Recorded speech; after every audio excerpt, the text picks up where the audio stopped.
मेरा हार्दिक नमस्कार और अभिनंदन।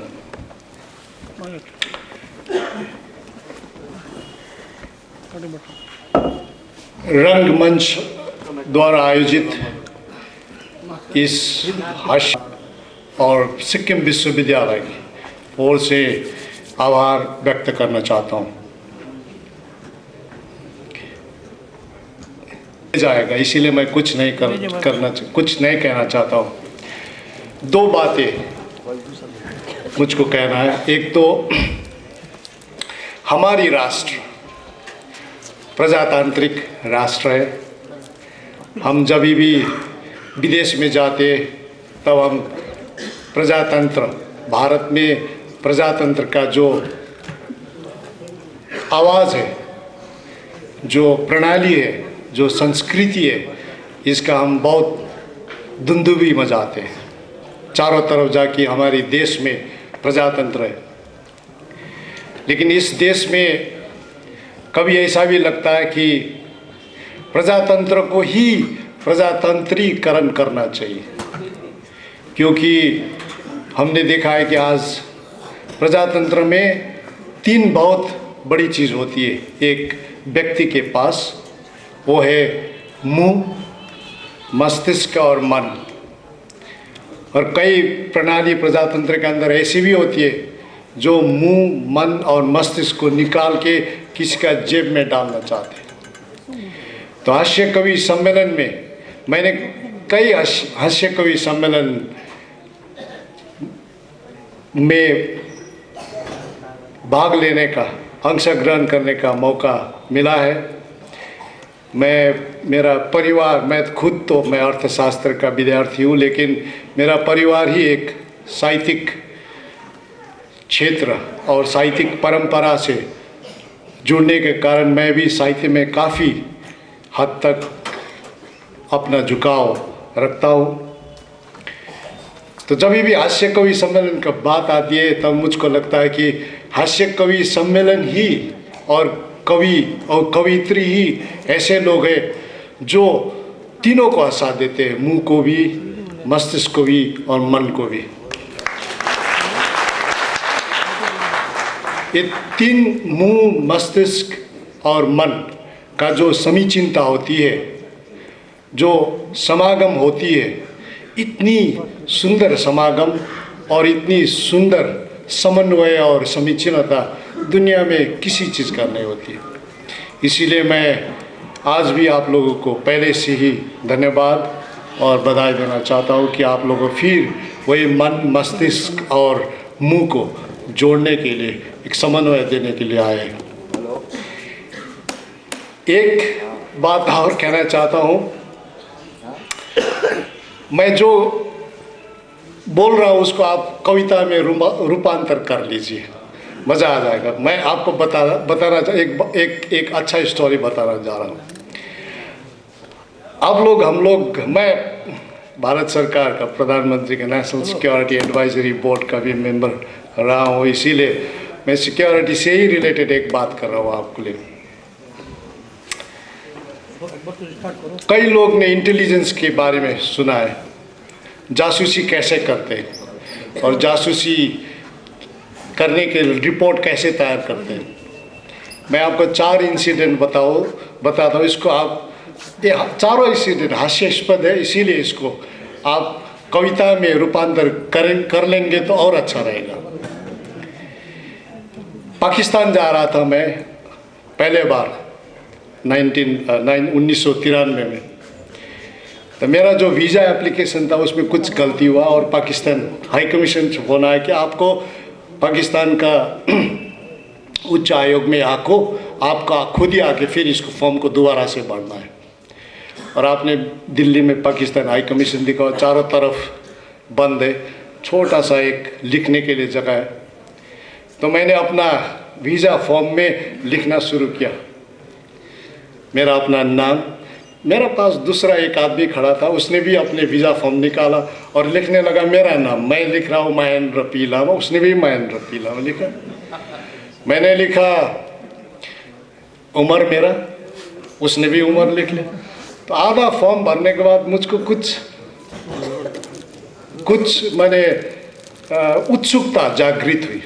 तब मैंने इनको बताया, भाई साहब क्या कर रहे हैं आप? उन्होंने बताया कि मैं आपका फॉर्म को कॉपी कर रहा हूँ। तो मैंने बोला क्यों कॉपी कर रहे हैं आप? क्योंकि मैं इंटेलिजेंस का आदमी हूँ। तो मैंने बोला अभी आप इतना परिश्रम क्यों करते हो, मैं आपको फ़ोटो कॉपी देता हूँ। बोलता है नहीं, हाथ से ही लिखना पड़ेगा। तो इंटेलिजेंस का एक उदाहरण ये हुआ। जब मैं पाकिस्तान पहुँचा तो वहाँ पे इस्लामाबाद में एम्बेसडर होटल है, वहाँ पे मुझको हाई कमीशन ने वहाँ पे बुक कर दिया था। तो जाते ही एयरपोर्ट से मेरा पीछे पीछे एक गाड़ी, एक बाइक दौड़ने लगा। और जब होटल में गया तो ये लोग फिर सामने था, मेरा सामने। और मैंने इन लोगों को देखा, अच्छी तरह से पहचाना। मैंने सोचा कि ये लोग भी मेरे जैसे ही कहीं से आए होंगे। लेकिन जब मैं खाने के लिए नीचे रेस्टोरेंट में आया तो लोग, तभी भी ये लोग खड़े थे। तो फिर मैं जब खाने के बाद वॉक में गए तो पीछे पीछे आने लगे। तो आने के बाद मैंने इन लोगों को पूछा कि आप लोग मुझको मेरा पीछे क्यों कर रहे हो? बोलता है कि आपका पीछे नहीं कर रहा हूँ, हम लोग आपका सिक्योरिटी है। मैंने जासूस अपने को सिक्योरिटी बोलते। और कब जाएंगे? बोलता है आपको सुला के ही जाएंगे। मैंने this is a very crude way of collecting intelligence. So there is no difference between what we do in India and what they do in Pakistan as far as intelligence is concerned. तीसरी incident बता रहा हूँ। तीसरी incident, एक छिमेकी राष्ट्र के साथ हमने सिक्किम यूनिवर्सिटी में एक कार्यक्रम किया था, डायलॉग बोल के, क्रॉस बॉर्डर डायलॉग के नाम पे।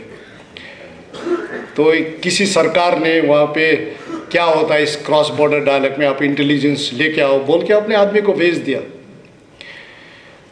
तो जब मैं पहुंचा वहाँ पे,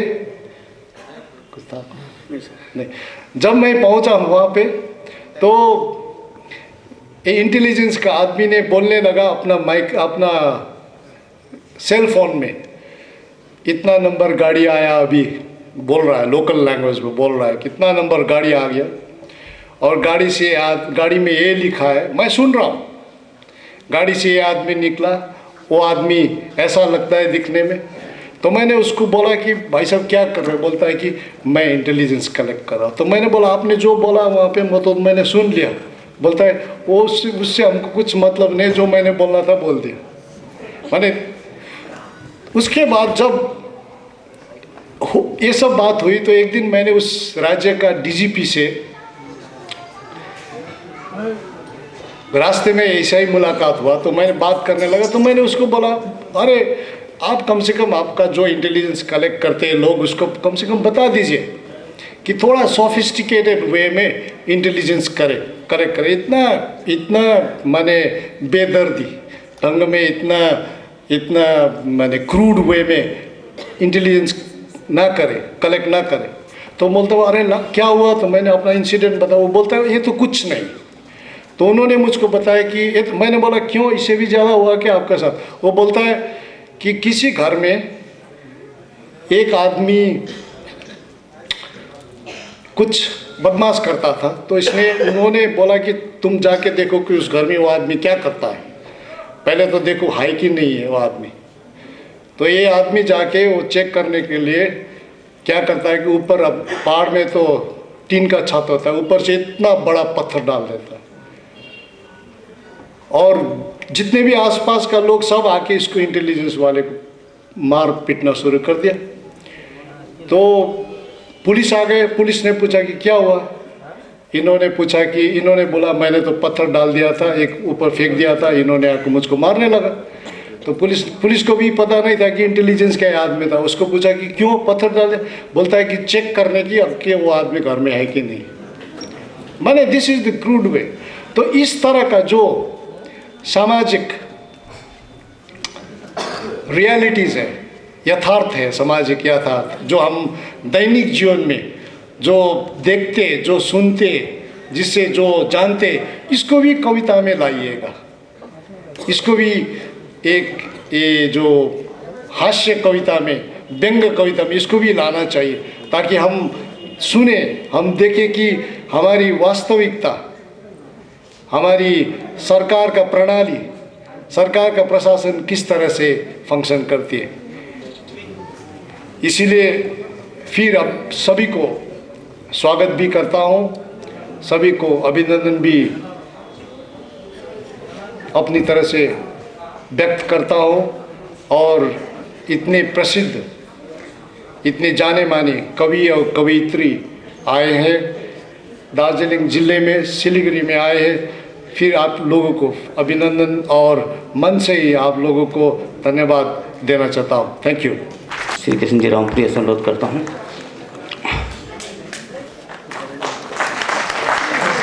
मैं श्री कृष्ण जी रामपुरिया से अनुरोध करता हूँ, वो आज के हमारे मुख्य अतिथि आदरणीय श्री चंद्र